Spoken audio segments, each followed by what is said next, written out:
asked to stay by the community. We were asked to do something. People had seen so many missionaries come in and go out, so many aid organizations come and go out, and missed it. Most of them just missed the plot. They missed the fact that the average age of death for the men in those communities, like La Isla de Viudas, that's where our name comes from, the Isle of Widows, they missed the plot that there were no older men. And it's like one of the first things my colleagues and I noticed is like there were no men over 50, just a few.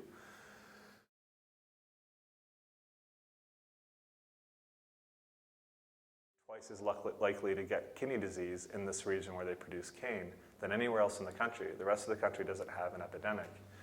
And then as you see the quadrupling of cane in the region, this is Guanacaste in northern Costa Rica. A lot of people have probably been there for vacation. And you see 4 times as many people, the 4-fold risk factor. And it's one of these curves that you just don't get very often in epidemiology. It's a little too easy.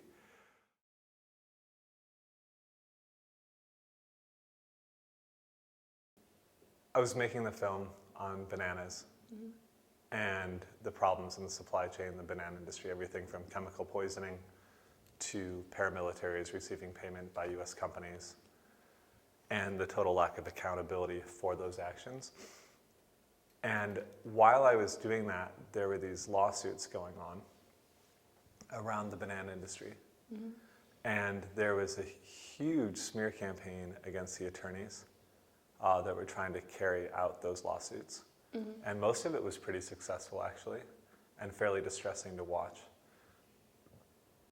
And what I realized was when people have made a set of decisions that are that negative, I'm talking from the corporate side on this story, and the governments have permitted it or been party to it, either in the States or abroad, that there's a huge amount of coordination to either bury the issue or allow it to keep on going. And that coordination has to do with media, it has to do with a legal strategy, and it has to do with how it's communicated to the populace.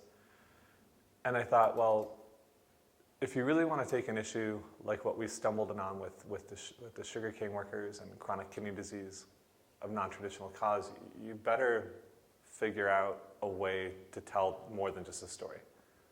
And that you need a coordinated strategy where you absolutely tell the story, but you also try to empower people with the knowledge around the disease and create the research platform to understand the disease better, and then use that research and that understanding of what's actually going on both socially and medically to empower the populace and then educate the populace that's affected, and then educate the general population so you can bring in support for the issue. And that support can be, of course, both monetary and mental and academic support. And then you take that knowledge and then you work on policy. And the end game for us is really about trying to make sure that all the work we do filters down to the ground and doesn't get lost.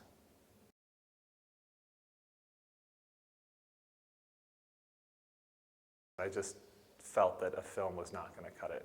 You had to have a better understanding of, in this case, what was driving the disease, and not just from a biological standpoint, but what were really the social and economic drivers that allowed something that from pretty early on was so clearly a huge issue and a large problem, much bigger than just Nicaragua. And how did that happen? How did a disease that's been around for decades basically go under the radar? And why is it growing? Because it is growing. And I really, from pretty early on, we realized this has got major connections to economic investment and the priorities countries put on both their healthcare system and the development agenda.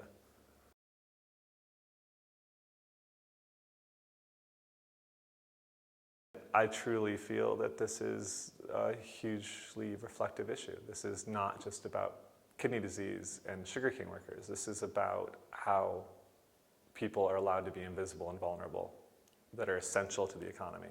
And that has got to be repaired fundamentally. That is a broken system. And I think it is addressable. So that's the second part. It's incredibly daunting. It's incredibly dismaying at times, there's no doubt. But I have always felt like this is addressable. And increasingly, and it's still in process, it seems like it's a fairly easy mitigation. And it doesn't mean it's going to be easy to implement, but it's a fairly easy ask to get this started. You know, you're talking about water, rest, shade, and improved workday, and you're actually increasing efficiency. So it's not much of an ask, actually. And you're basically providing people with fundamentals anyway, right?